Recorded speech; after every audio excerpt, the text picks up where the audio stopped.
Hello, everybody. Welcome in. If you're just joining us tonight, feel free to use the chat function at the bottom of the screen to let us know where you're listening from. And if you'd like everyone to see your message, you can select the all panelists and attendees mode within that chat function. Hello, Emma from Toronto. Welcome.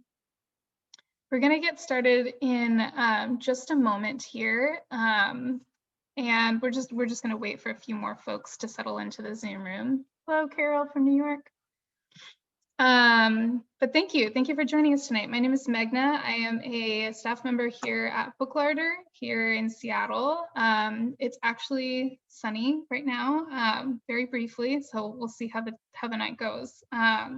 But we're here to discuss and hear from Lauren Toyota about her new book, Hot for Food All Day. It's a really colorful, energetic new cookbook on vegan food, and I think it's going to exceed your expectations tonight. Lauren's going to be joined in conversation by Chef Susur Lee, and they are going to be demonstrating a recipe from the book. I believe it's from the book, but Lauren's going to level up a Udon Kobocha squash bowl. So stay tuned and be excited for that. Before we get started, I'm going to read their bios. Thank you to Lauren and Chef Susur for joining us tonight. Lauren Toyota is the author of the best-selling cookbook, Vegan Comfort Classics, 101 Recipes to Feed Your Face. She's been named one of Canada's most influential vegans by Impact Magazine and has appeared on many national television programs, sharing her expertise for making vegan food fast and fun. Toyota has garnered press coverage for some of the top media outlets stretching across the globe. Featured in New York Times, The Washington Post, and O Magazine, Hot for Food's leading lady has also appeared on Hallmark's Home and Family Channel, Vice's niche food-based channel Munchies, and has served as a vegan expert for countless episodes of Canada's The Social, The Morning Show, Cityline, E-Talk, Your Morning, and Breakfast Television. Lauren's YouTube channel, Instagram, and site, Hot for Food, have amassed millions of views and devoted fans. So welcome, Lauren. We'll hear from her in just a moment. She'll be joined in conversation by Chef Susur Lee. Praised as one of the 10 chefs of the millennium by Food and Wine magazine, Susur Lee is still at the top of his game. Between helming 4 restaurants in Toronto, Lee, Kid Lee, and Lee Kitchen, and overseeing his prestigious Tung Lok Hing in Singapore, Chef Lee makes numerous television appearances like Iron Chef America, Chopped Canada, Top Chef Masters, MasterChef Asia, Food Network's Iron Chef Canada, and Wall of Chefs, and travels the globe as a guest chef and consultant. He was recently named an ambassador to Canada's 150th birthday celebrations and was awarded the Lifetime Achievement Award by Canada's 100 Best. In 2019, Chef Lee was named the first foreign chef to be granted the Red Chef's Hat Award in Qingdao. Balancing the Epicurean traditions of China with the classical techniques of French cuisines, Chef Lee improvises a daring and original culinary aesthetic. So welcome to both Chef Susur Lee and Lauren Toyota. We will be taking questions at the end of the event. So if you have any, please do drop them into the Q&A function at the very bottom. We'll come back on screen and get to as many as we can. So please do ask away. Without further ado, I'd like to welcome Lauren and Chef Susur. Thank you for joining us today. Hello. Let's get Susur unmuted and on video. Chef. Hi, Lauren. How are you? Hi, I'm so good. It's so nice to see you. Yeah, me too. I'm really excited to see your new dishes. You know, last time when we were doing events together, we had a chance to see a demo, and one of your nut spread is like a version of a vegan cheese. I'm still thinking about it, and it was such a day.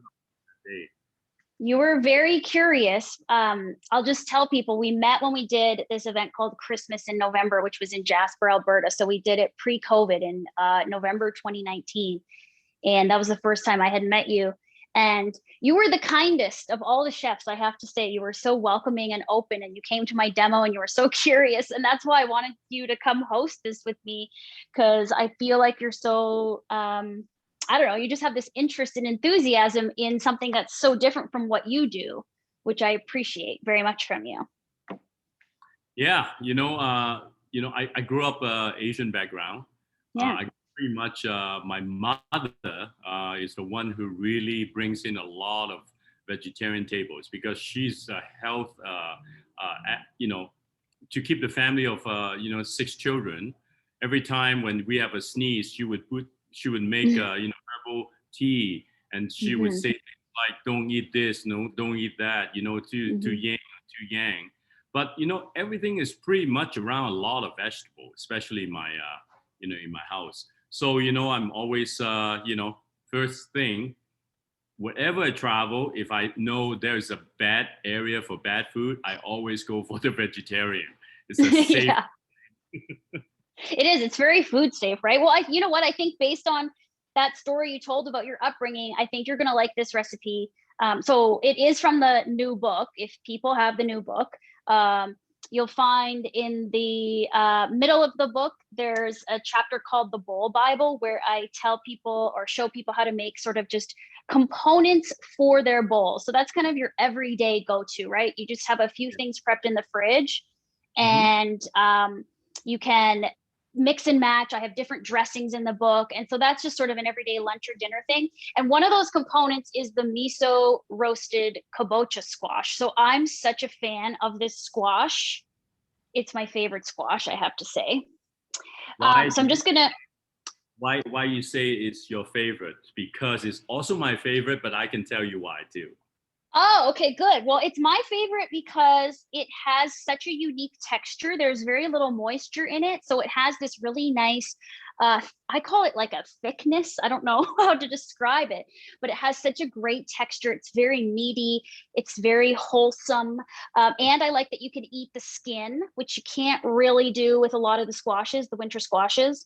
Plus it's Japanese, and I'm Japanese, and so I have quite an affinity with it. So why do you like it? Well, because I like the richness, Richness, yes.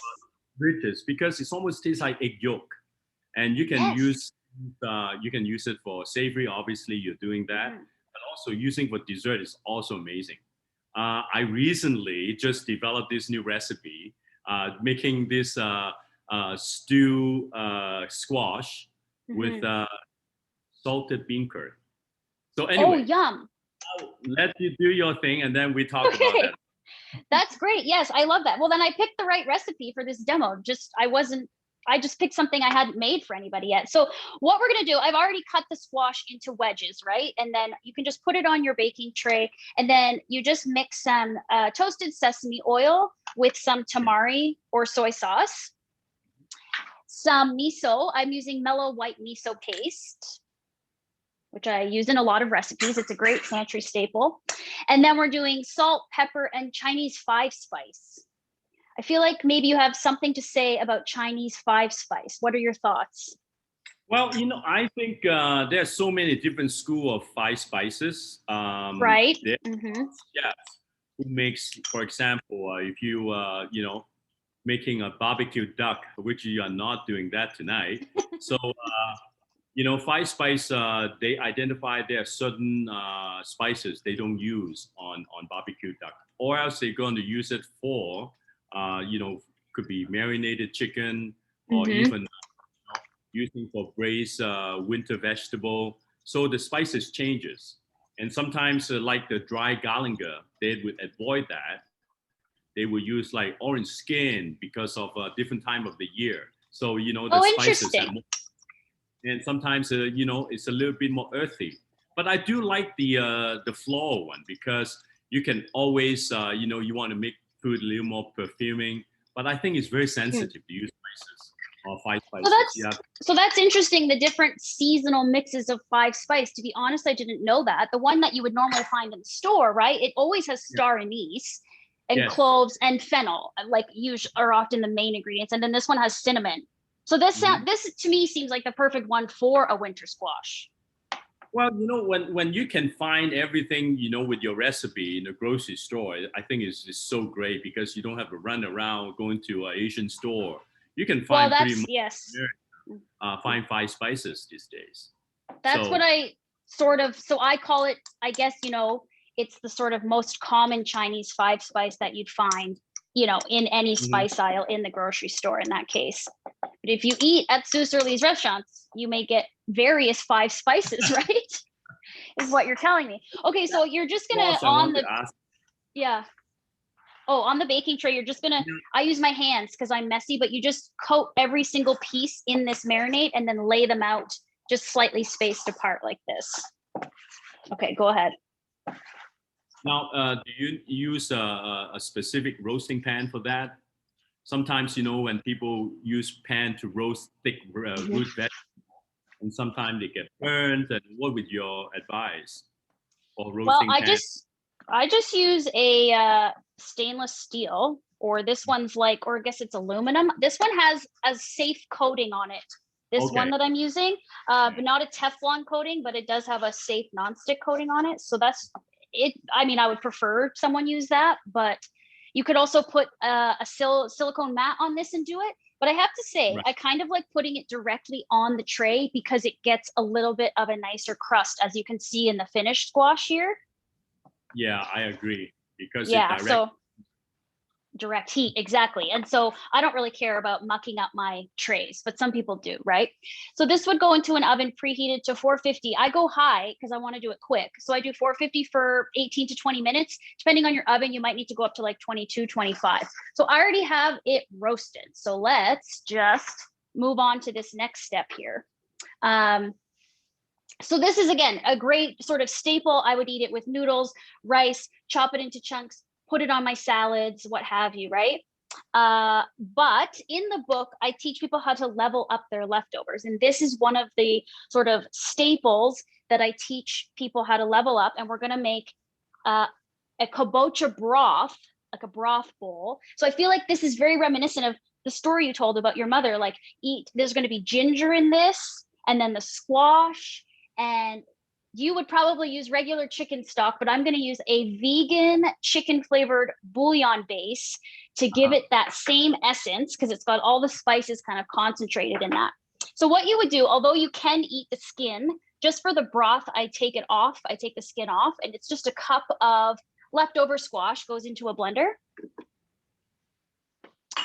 And I'm adding coconut milk, so half a cup. If you didn't want to make it thick and creamy with coconut, you could leave it out if you don't like coconut milk. Some people don't, but I do. Gives it a nice richness. We're going to add just another quarter teaspoon of the 5 spice, just so that it really comes through in the broth. And then basically it's like a knob of ginger, or about a tablespoon of it, like just chopped into chunks. Fresh ginger here. You don't want to use powdered ginger, really, because you're not going to get as intense of a flavor, right? The bouillon base, if you guys can order this, I use this in a lot of my recipes. It's better than bouillon, no chicken, totally vegan friendly. Or you can get cube versions too. And there's chicken flavor and there's beef flavor, but there is no actual chicken or beef in them. But they're so tasty, and they really lend a huge boost of flavor to a lot of recipes, especially when you're trying to kind of just mimic, the flavors, the spices that are normally used when you're cooking meat. So I just did a tablespoon of that. You could use 3 cups of vegetable stock if you want, but I'm adding now 3 cups of water. So if you don't have the chicken flavored bouillon base or cubes, just use 3 cups of vegetable stock, homemade or from a Tetra Pak, whatever you like. And then we just blend this, and then we heat it. Where's the lid? There's the lid. Now you're in your kitchen. Your restaurant's been closed down all year, yeah? Or have you been doing takeout? Very much. We're doing takeout. We just, the government have let us open patio. So, we still want until the weather gets a little bit nicer and figure out all the logistic, the healthiest, the best way to serve our client. So, it's going to be a good summer, because a lot of people wait because it's been almost a year, right? They've been I know. isolated. So How did the takeout go at Lee? Was it popular? very consistent. You know, I think this year, I think a lot of people, you know, are doing like cooking at home and trying new things. I think one of those things have switched to a home cook, and I think it's a good thing. You know, this year we see a little bit of percentage of you know, decline, but we are fine. You know, all my, you know, key staff are working, and you know, I still come to kitchen checking out, you know, to, you know, check out qualities and so on. So, you know, this part of my job. Yeah. All right. I'm going to blend just for a few seconds. So you just want to get this really smooth to get ginger and squash broken up.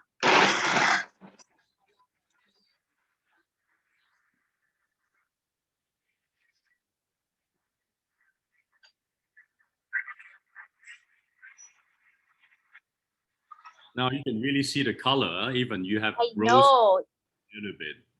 So pretty. Yeah, it's a really nice, vibrant orange yellow color. And this is just one of 3 ways that I transform that miso roasted squash in the book. In the new book, I've got also some leftover squash that I make a wonton ravioli with a squash filling, and then miso butter, sage sauce. Right. I really like that recipe. Yes. And I also do a more of an Italian kind of dish, which is a stuffed pasta shell with tofu and squash sort of combined to make a bit of a cheesy filling, and spices and basil. And so, yeah, you've got those 2 other ways in addition to this to use up this squash. So you use vegan cheese, obviously. Yes. I kind of make the cheese filling out of tofu, nutritional yeast, lemon juice, garlic, and combine that with the mashed squash. That sounds really good. Is the tofu is the firm one? You get the firm tofu? Yep, and just crumble it up. Well, because you can make kind of like a tofu feta out of that, right? Oh, really? A tofu feta? So how do you get that like flavor from a feta? Brininess, usually like a combination of lemon juice and a little bit of like apple cider vinegar, so you get like a little bit of a tangier. Then you use like garlic and nutritional yeast to bring out the savoriness. Yes. So we're just going to heat this broth over high heat to get it to a low boil. And this, I say, is like 2 large servings, because a broth bowl is one of those cozy, comforting things. And you kind of want to eat like a big bowl of it, which is what we're going to do. And so bring this broth up to a low boil, and you can essentially cook your udon directly in the broth. Now, I've got fresh udon. You can usually buy these in those single serving packages, or sometimes in the freezer section at either Asian grocers or some of the mainstream grocers. Like, I find they have these single serving packets that come with a little flavor packet that I just toss, because often those have animal ingredients in them, but I use the noodles. So once this is at a low boil, we'll just throw the fresh udon in. If you were going to only eat 1 portion, or let's say you were going to use a dry udon or a dry ramen instead, I would cook the noodles separately. Because these are so quick cooking, you don't want to like leave them sitting in broth, right? So because let's just doesn't have too much starch. When you if it's the dry one, you have to cook them separately because of the starch. Exactly. Whereas these fresh ones only take like 2 to 3 minutes max, sometimes even less. And so when I drop them into the really hot broth, it's pretty much ready to go. I've also got a cast iron grill pan. Now, people who follow me know that I cook in a regular cast iron all the time, but since I don't have a grill, but I do like to kind of grill vegetables and get a nice char on them, I like having the cast iron lodge pan with the actual, grill marks. So they work well. I have used that before. As long as it's high, the heat is enough. They actually just like any grill. I know, it's great.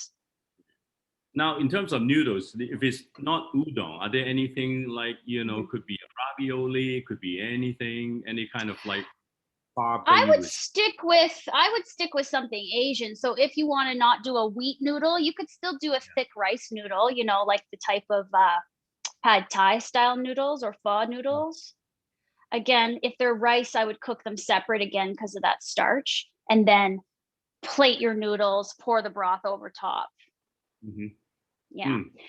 Let's hope this gets hot enough on my little burner here. I wanted to cook the vegetables live with you just so people could see, but I've already brushed the grill pan with just avocado oil, which is good for high heat. So some kind of neutral oil, not vegetable oil.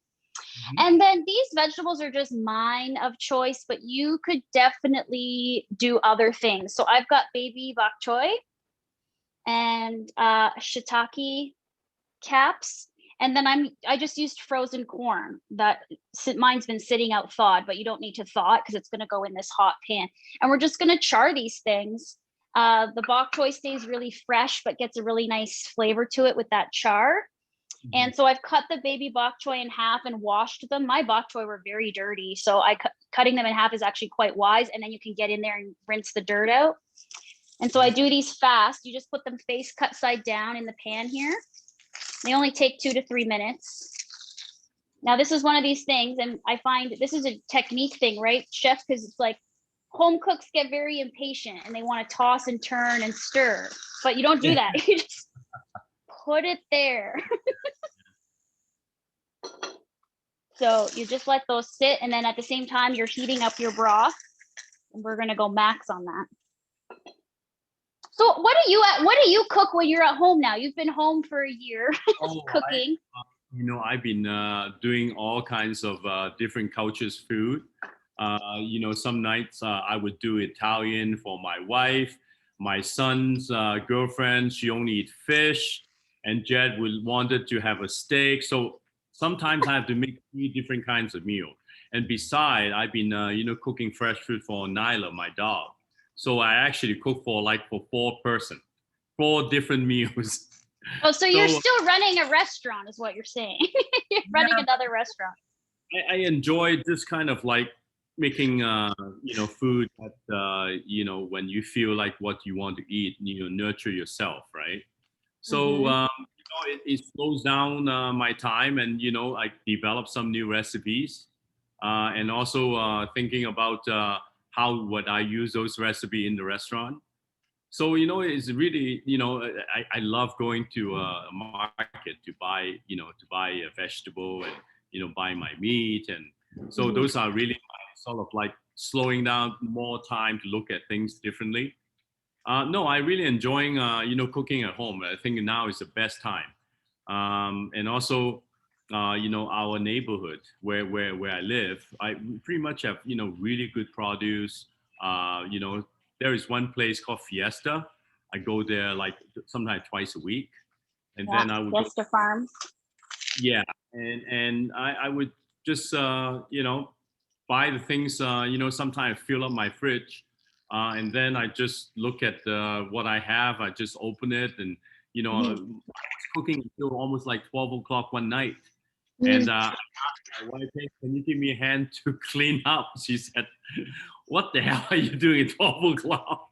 So I was doing preparation lately, doing a lot of preparation, making little sauces, making a little bit of reductions. So when I pull it out, so I can just really easily make a few meals. So that is my little kitchen. That's cool. And that's for your family, but then do you end up creating stuff for the restaurant out of doing that? Oh yeah, definitely. I have recently made a vegetarian taco, Mexican food. So I might want to share that recipe with you, which is they call it what do you call that Italian mince meat? It's smoky. Like pancetta? No, it's not pancetta. It's all ground up and it's salty. But what do you call that? It's actual meat. It's actually vegetarian. Oh, it's like TVP? Chorizo. It's like it's made of gluten, some soy product. Seitan. I think there's some seitan in there. Oh, okay. So I mix that with soybean, cook inside with lots of onion, garlic, chipotle, a couple of different chilies. So I make a sort of like a dry, almost like a ground beef, Yeah, I using love that flavor. So no, I've been experimenting a lot of like really nice vegetarian dishes at home, because my son's girlfriend, she only eats vegetables and also fish. So it has been quite fun to do all that actually. Yeah, that's really fun. And so we might see these tacos at your restaurant. Yeah, I've been Yeah. thinking about, because if you look at my restaurant at Lee, my vegetarian menu is quite extensive. So Yeah. yeah, if there are more and more people order vegetarian food, definitely. Right now, you put shiitake in, Yes. and So I took out that bok choy, and you can see it gets some nice color, but it still stays nice bright green. yeah, So you can just let that rest. And then we do shiitake caps and the corn at the same time. mhm. I noticed you Now, don't flip it, right? The other side, obviously, you want to give that crunch and freshness for I the flipped it for like 15 seconds. second. Yeah, But just really, you want to still keep it, yeah, so that you got the crunchiness of the bok choy. Because I always tell people don't overcook your greens, right? Now, this little bit of smoke is okay. This is what we want. That's what a grill would have, right? I will say I didn't prepare to do this, but there's a little trick you can do, which probably you do in your kitchens. And this I learned from my friends. They're another vegan blog, Wicked Healthy. They always press their mushrooms with another pan like that. yeah. And then it gets them nice and meaty. So That's a very good. I do that often, and there, it works perfectly. This broth is not getting to my, oh, there, it almost is. How are we for time? We're doing pretty good here. So with the equipment that you have, you can also like student from like living in university, you can actually cook that at home at any time. It's such a small sort of like utensil that you're using. Yeah, that's actually a really good point that you brought up, and I'm glad you noticed, because I use this just for demonstration purposes so that it can actually just stay in one spot.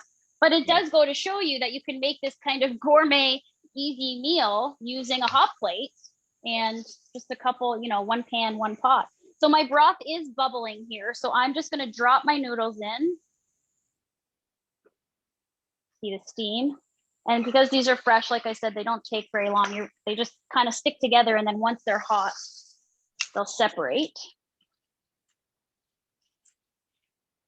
So broth bowl, kobocha, it's a little bit still wintry. We're kind of coming to the end of kobocha season, but you can still get them year round.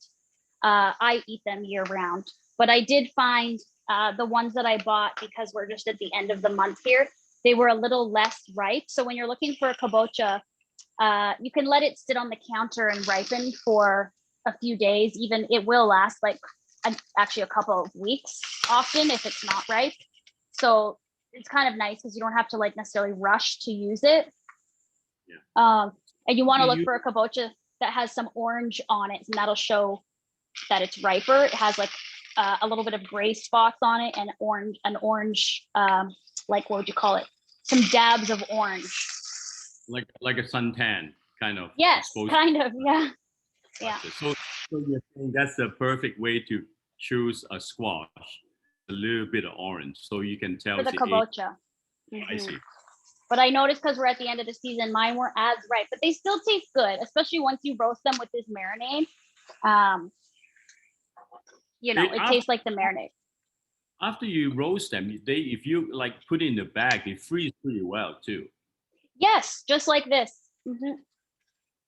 So if you do want to do one whole squash and you're only going to make one recipe that week, then freeze it for sure. Right. I don't mention that in the book, but good hot tip from Chef. Okay, so we can flip the mushrooms because they get nice. They've got nice grill marks. Again, don't move them. Just flip them once. This is a good trick. You can also use, doesn't have to be a cast iron, but it is heavier. So Lauren, yeah. This recipe, what inspires you using ins? I understand, your name Toyota, Japanese, you like Udon. So what about the rest of the ingredients? How do you come Yeah, I would say for this recipe, I was thinking,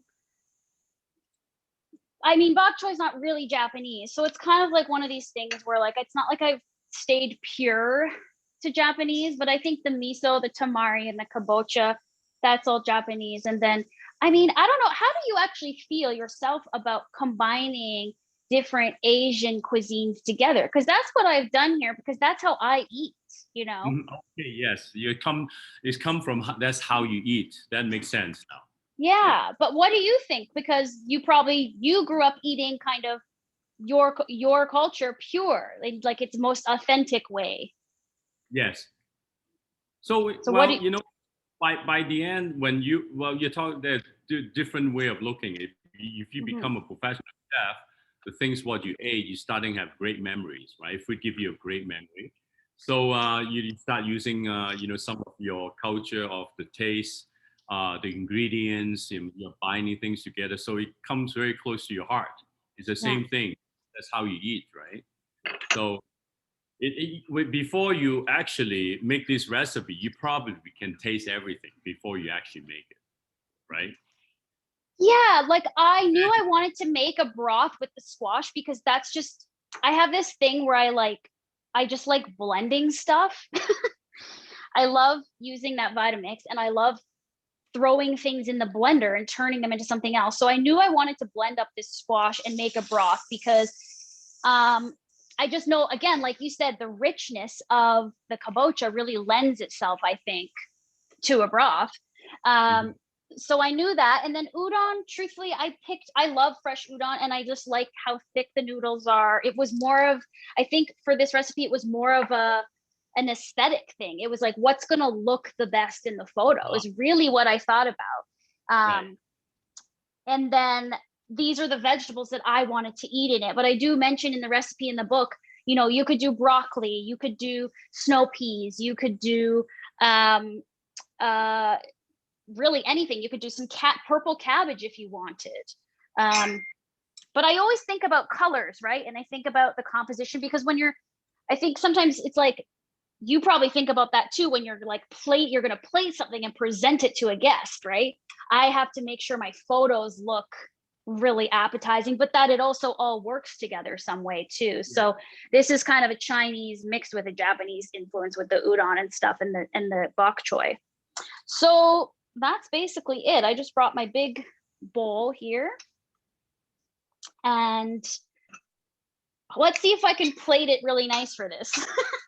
Because that's always the tricky thing. You spend some time plating for the actual photography in the cookbook. Mhm. You never really quite know what's going to happen in real life. Because in real life, if I was eating this, I wouldn't care so much. But this is the same bowl that I took the photo in. So it's pretty close. So I do have 2 portions here. Again, if you weren't going to eat that, take those noodles out of there, right? So they don't get soggy. Mhm. Using my mouth. And then spoon some of this hot broth over top. But this is that trick to make sure the noodles kind of stay visible. I put them in the bowl first.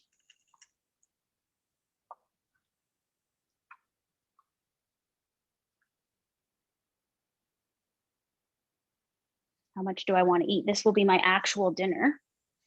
All right. And then we just put this is still warm, our bok choy in there. Our shiitakes. Can you see that? I know it's hard to see fully, but. Mhm. Yeah, I like the marking of the shiitake. Gives a Yes, little. I It brings the love umami shiitakes. from the mushroom Shiitakes, too. yeah. Now you could actually put a bit of salt and pepper on these vegetables if you wanted, but I didn't do it here. Again, if you do the vegetable stock version without the bouillon, just add salt to taste to the broth because it won't be salty enough, whereas my bouillon is quite salty already. How do you feel about corn in this, chef? I love corn. Um, corn. I have to say, corn is not my favorite thing. I love baby corn. The one really comes from Yeah. the shoot, and that's what I love. But when it comes to corn, I only love when it's put it into a blender and turn it into a soup. Oh, that's Okay. funny. Yeah, yeah. So I have a corn chowder in my book where I do that. I char it and then I blend it too. Yeah, because sometimes I felt that when the corn is not young enough, it has so much fiber, and which I don't like, personally. So I Yes. like baby corn, or if it's corn, I blend it and turn it into a soup. I think the thing with baby corn is you want to be able to find it fresh and not canned, right? Because it tastes, exactly. yeah. But in California, they have so many like I seen them before, so they're really good. You just kind of take it apart and just boil, and you can char it in the grill. Well, baby corn would be really cute in this. It would be perfect for this. Yes, but you know again, what? You can buy all these ingredients all year round. That's a good thing about it. And that's kind of why I thought of that. Okay, so I'm just doing black sesame seeds, or you could do crushed toasted sesame seeds, whatever you like. Again, mine's more just for aesthetic purposes also. And then normally this is not Chu-Chow chili oil. Chu-Chow chili oil is much better than this, but this is a toasted sesame chili oil. So I like that. So I would just dot some of that around here. And actually, what Susur, I'm gonna give Michelle a shout out. Michelle's watching. Michelle Lee. I think I might have told you this when we met in 2019 that I had hired a full-time sort of content producer who was helping me, and she's Chinese, and she's brought a lot of influence to what I do as well, because she makes a lot of traditional dishes from her background, and together we've kind of managed to do some fusing of ideas, and Michelle's brought a lot of inspiration to Hot for Food over the last couple of years too. So I think that's also where this came from, and Michelle's a big fan of you, and she's watching. I think she's making a comment. So yeah, she was very excited that we were having this chat. So there we go. Can you see this? It's so hard to see, isn't it, Chef? So tasting. I love eating noodles in a big bowl. It feels like a real meal with a broth, and I always love having a big spoon too, because when you drink a broth, when they're too tiny, that's what you need. Yes. You need do you know the name of this type of spoon? Is there a name for it? I don't know. Just big. Or is it just a big soup spoon? You know what? They do make there's a Chinese spoon, they call them the wonton spoon, which is completely soft in the bottom. So they're really good.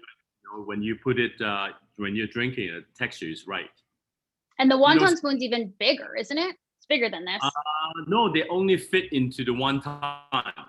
It's a one bite size. Okay, check it out. It's quite interesting. Now, that's cool. This is delicious. Now, with this recipe, now what about herbs? Have you, if somebody wants to put herbs, what would you suggest? Well, I would have put cilantro in this personally, because I love cilantro. But it was a strategic choice to not put it on the picture, because I use cilantro in everything. So I just said, okay, I'll just take one thing away to make it even more simple. I'll just take one thing away. And it actually was the cilantro. So I think also a lot of people are very sensitive with the taste of cilantro. They very much, it's a very divisive herb. But it could use that bit of freshness, but I think it's still really delicious like this. Yeah, the broth really stands up for everything, right? I just, you could drink this. I would drink this in a mug, this broth. Did you say, can you repeat the broth recipe again?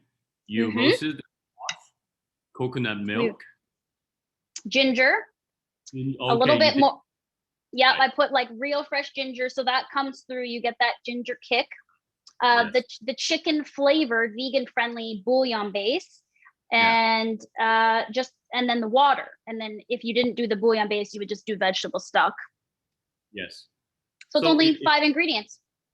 Now, if you have to tell, people are not vegetarian and they want to try this recipe, so how would you want to introduce, would make them feel like I want to try this? Does it make sense what I asked? I think I know what you're saying. I mean, I think if you weren't concerned about it being vegan, like I said, use a chicken broth, straight up chicken broth, right? use any kind of broth you want. I think chicken would be better than beef. I shouldn't really be promoting a meat-based stock myself, but if you're not too concerned about that, I think the key ingredients are the ginger, the 5-spice, and the squash, right? Add whatever stock you want there. Right. I wouldn't say you should not make the recipe because you're going to use a real chicken stock. Right. You know? So in your cookbook right now, beside this recipe with squash, there are other recipe also with squash? Yes. Okay. Yes, there's 2 other squash recipes and they follow each other in the book. So here was the udon recipe. Yeah. Yeah. And then you flip the page, or sorry, they're backwards. That's the last one. This is that ravioli, wonton ravioli I was talking about. Okay. And that's with miso butter sage sauce, which is delicious. And then the stuffed shells with the sort of tofu feta I was saying, and the squash. Yeah. You know, I've been flipping the cookbook. It looks very simple looking, but you do use quite a bit of ingredients inside too. Yeah, and you'll find though, there's ingredients, right, to build flavor, which I'm really big on, but you will use these ingredients throughout the recipe. So it's not often I'm telling you to buy one thing and you only use it once. Right. I tend to use a lot of the same sort of ingredients and spices throughout, not only the book, but the first book, and also all the recipes I have on my blog. So once you start making hot for food recipes, you'll see a lot of those ingredients repeat themselves. Yeah, you know? You buy a whole bunch and put it in the fridge and you have different jars sitting in there and different, you know, vegetable. It makes sense. That's how I feel that, you know, there are a lot, even professional chefs just want to do an elaborate menu, and they just from A to Z, and the inventory is huge. And by the end, why? Because you can create even as simple as a carrot. You can do it 10 different ways, you know, from carrot cake to carrot soup. So it doesn't have to be one way. I totally agree with that. Especially nowadays, you know, the philosophy eating vegetarian is also, you know, saving the planet and making sure that being very resourceful, responsibility, all those things that make sense. I'm so glad. Well, and that's why I show people how to level up the leftovers, because it's really a food waste thing. You know, if we make a big pot of soup or we make a bunch of squash, we may not want to eat just this. You're going to get bored of just eating the squash just like this every day, right? So that's really why I wanted to show people how to really transform it into something totally different. And that way you won't throw this out after 4 days because you're like, oh, well, I'm sick of this. And I think people do that because they don't know what else to make with it. Yeah. So that's what I show how to do in this book with a lot of the recipes, is taking, there's even a recipe where I have cauliflower steaks, but when you cut cauliflower steaks, you've got all this extra cauliflower, right? You have the little other pieces. So then you can use those pieces to make cauliflower rice for this burrito, which is on the next page. So you're talking about the stems, or you're talking about the greens? Well, the other florets. So let's say you cut 2 steaks out of one head of cauliflower, and then you've got the other little nuggets on the side that aren't part of that recipe, but you can use it for another recipe. So that happens throughout this book, so that you're not throwing out food, and you're really learning how to cook. Like, you're learning how to be resourceful with my inspiration, but then you can kind of go on your own once you've done it enough times and you kind of know what you're doing and you feel comfortable in the kitchen. Yeah. Now, with your book, you have how many recipes in your book right now? I believe the exact number is 122. We didn't mention it on the cover, but yeah, it's over 120. Okay. Any recipe that you feel that people should try? It's quite simple, but they never really like a cook. They want to eat vegetarian. The ingredients are quite, accessible. Are there any dishes you thought about, hey, you know what, this is a recipe, step one, you should try that first, and then you move on to a different recipe? I will say there's probably a lot of introductory recipes here, but I would say maybe one of the most impressive actually ended up on the cover, which is the bolognese. Because the bolognese, you can make, vegan bolognese many different ways. You were talking about the ground mince you were using for your tacos, and that's one way you could replicate, a ragu. But I used mushrooms, so baby bells or cremini mushrooms, zucchini, carrot, onion, celery. So again, very common produce. You mince it up in a food processor, so you can't even really tell what it is. And when you cook it all down, it creates this nice ragu, really. And you add just a little bit of tomato paste, a little bit of vegan Worcestershire, a little bit of vegan non-dairy milk and butter to give it a little bit of creaminess. And once it cooks down, it's just this delicious, like the mushrooms have that mushroomy umami like richness. And so it's just a delicious sauce that is vegetable based. But again, you're kind of feeding someone who maybe isn't used to eating meat free, but they're just as happy to eat that, you know? Yeah. So I think that's really maybe the also starter. It's also very sumptuous too, right? Some people, when they are not are vegetarians before, when they're eating something, they need something a little bit, feel like they're eating something. You know, sometimes yes, could be very light and they say, oh my God, another half an hour, I'm hungry again. Yeah, I think pasta is actually a good one for that, right? Because I think when we're going meatless, I think sometimes we think, oh, I can't eat pasta, but most dried pasta is completely vegan. It's just durum wheat and water, you know, there doesn't have to be egg in the pasta. So that's an easy one that makes you feel like, yes, you're eating something rich, you're eating something comforting, and you're not missing out on something. So. Wow. Yeah. This is so simple. Yeah. So tasty. I really wanted to try out the broth. Roasted squash, coconut milk, and also vegetarian chicken bouillon. The miso and ginger. And water. Now what spice? You said you would add cilantro, but what would you add something else? Would you add like Thai basil or something?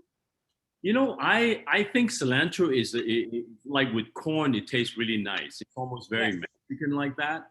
But you move to Thai basil, I think with the 5 spices, maybe a little bit funny with the taste. I think it's a very good choice.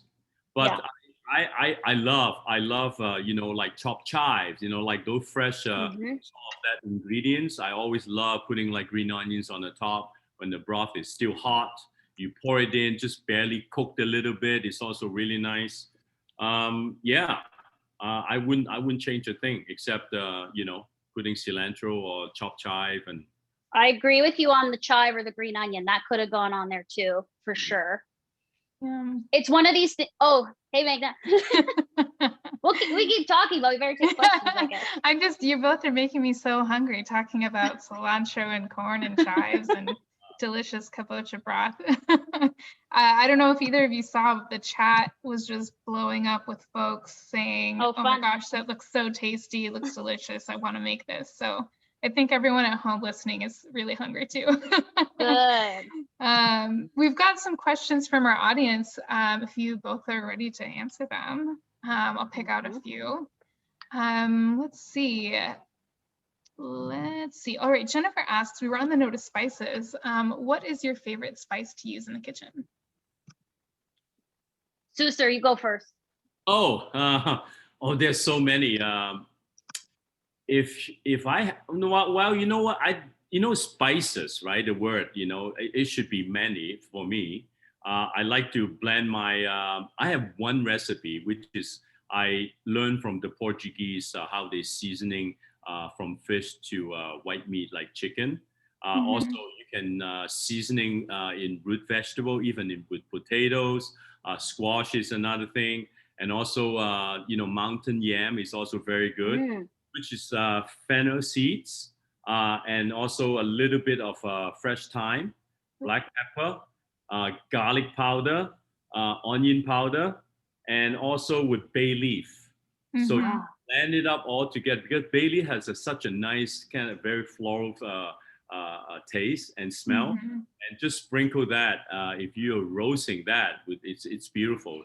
You can using with fish. It's very good. Tofu. What about tofu? Yeah. That's right. Yeah. For the vegans in the audience. Yes, you can do that. So, you know, those are the things that with spices, I always make my own. And sartar, you know, sartar is also it's a very nice acidity kind of smell. It has such a great aroma. Yes.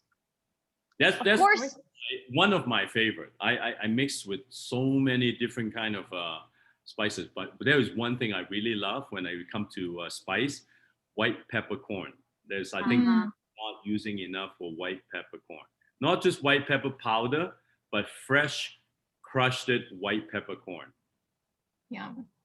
I like white pepper too, but I will admit I use the ground white pepper already. It tastes the same.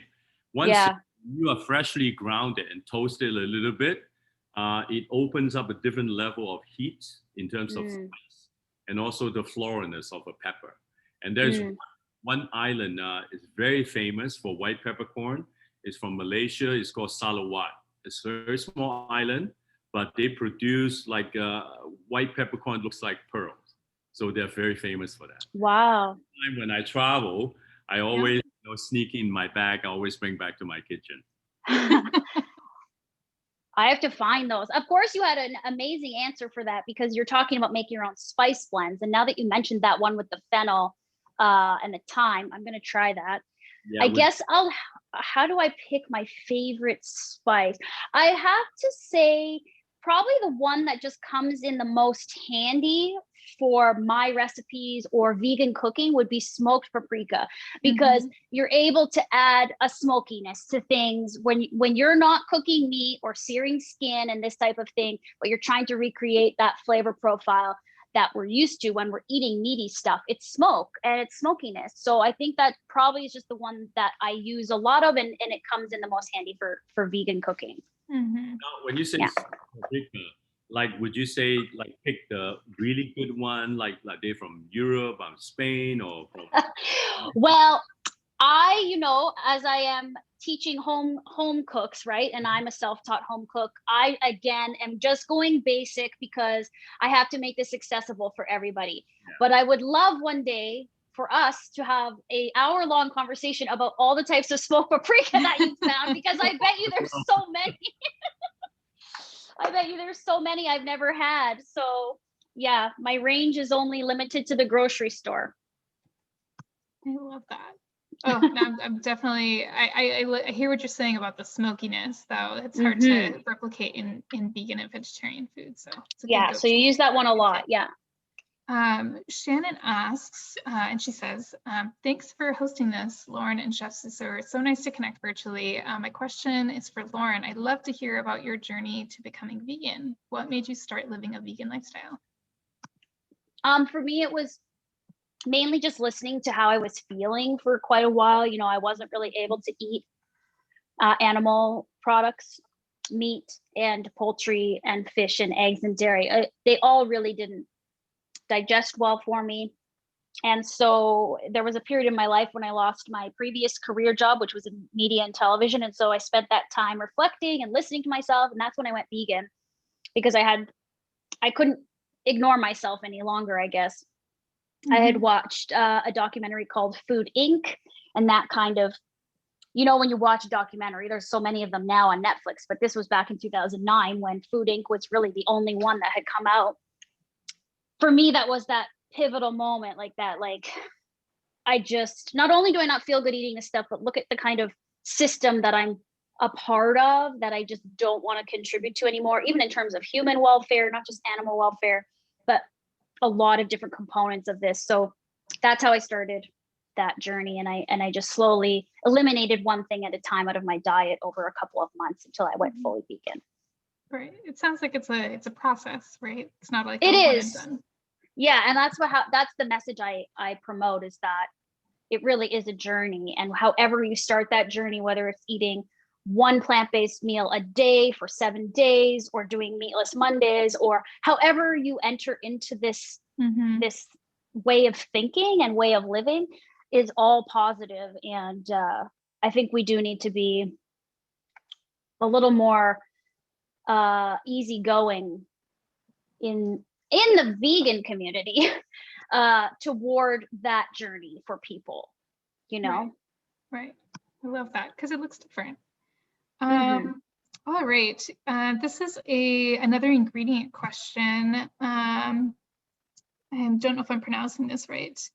Jebemiosola asks, what to replace miso with? Any soy-free options that either of you would recommend? Well, you can find miso made from other things. There's chickpea miso. I believe there's what have I seen? I've seen chickpea miso. It's not as common to find soy-free miso because traditionally it is made from fermented soy. So I don't know if this person is asking because of an allergy or maybe they just have some misinformation about soy, which some people do think they need to avoid soy. Miso is probably one of the best soy products you could eat because it's a whole food. It's fermented soy. It's got really good bacteria for the gut in it. It's not processed. It's aged, right? So miso is actually like a really great ingredient, not only for flavor, but for health benefits. So if you can find a soy-free miso, you may be able to find, like I said, a chickpea miso, or it's fermented from something else. Other than that, yeah, go ahead. There is some barley miso in the market, and also a brown rice miso. They also in the market too. Yeah, you can find so many nowadays. The substitute for for soybean. Some of them are actually really good. Barley miso actually is very Japanese. They use it for eating raw cucumber in the summer. It's very sweet. Have you ever tried that, Lauren? I haven't tried barley miso. Yeah. You go to a Japanese store, ask for that. That's the dish that they use for summer, eating cucumber salad. It's kind of sweet, salty, but lots of great texture. One of my favorite things to go to a Japanese store to get. Interesting. Yes, I need to do more of that. Is go to these more specialty markets, but because I've been cooking for really, I'm trying to cater to so many widespread people, right? I haven't been able to really necessarily get a little more specific like that because then people aren't necessarily able to make the recipes. But yeah, I would love to try. You're right, brown rice miso I have seen a lot of, but not barley. So I'll look for that. Good to know for for future shopping trips. I guess I was also gonna say if you don't have the miso for the squash, but you're using the tamari, again, tamari and soy sauce is soy based, but you could use coconut aminos or something called Bragg's liquid aminos, which is soy free, I believe. Those are the same things, that they have the same saltiness and umami-ness as a soy sauce or tamari. And so you could just use that for the squash and just keep the miso paste out of it. You're still going to get essentially the same effect. Yeah. All right, I think we have time for one more question before we wrap up. Natalie asks for both of you can answer this, but for Chef Lee, what is your favorite thing to cook right now?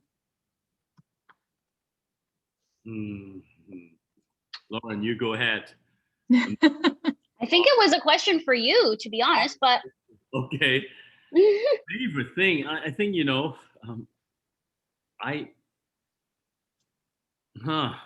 okay. It's hard. Favorite thing. Well, it's okay. A pick. I have been doing a lot of preparation, making small things like, for example, I made very soft caramelized onions with balsamic vinegar with a little bit of maple syrup. And also I put a little bit of red wine vinegar, bay leaf, and very little bit of clove. So I make sort of like a marmalade. What I keep that for, and if I make a pizza, I can actually spread it on and putting cheese and putting pears on it and putting some walnut. So that would be something I have been making at home. And also the onion marmalade, you can actually, if you decided to make a spring roll with what do you call that bean? A soybean from Indonesia. Help me out, Lauren. Soybean from Indonesia. Yeah, it's like a block of. Tempeh. Tempeh, yes, thank you. Yeah.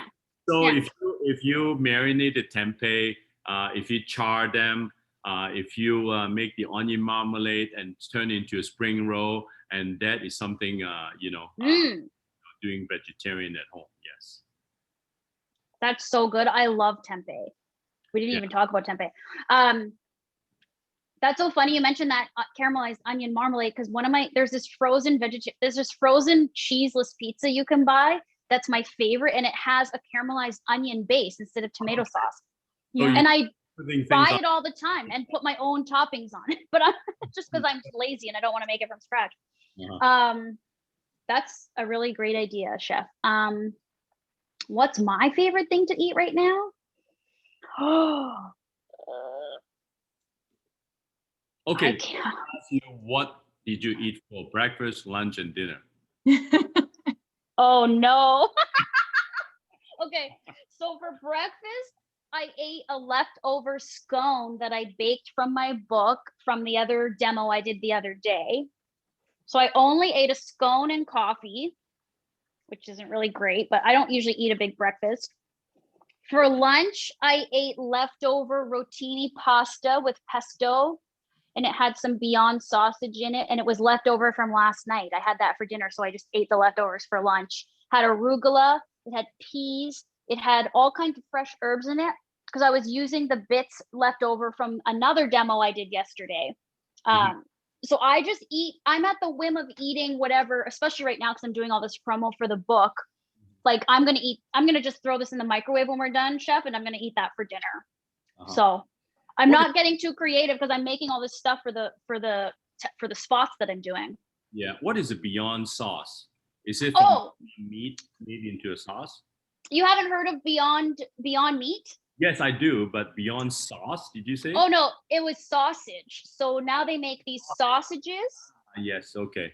And they're very realistic and they're very tasty. So I eat Beyond sausage quite frequently. I just heat it up in a cast iron. Gets nice and crispy on the outside because it has a casing. Like it has a sausage casing that gets crispy and has that like snap that a sausage has. Right. I think you should try it.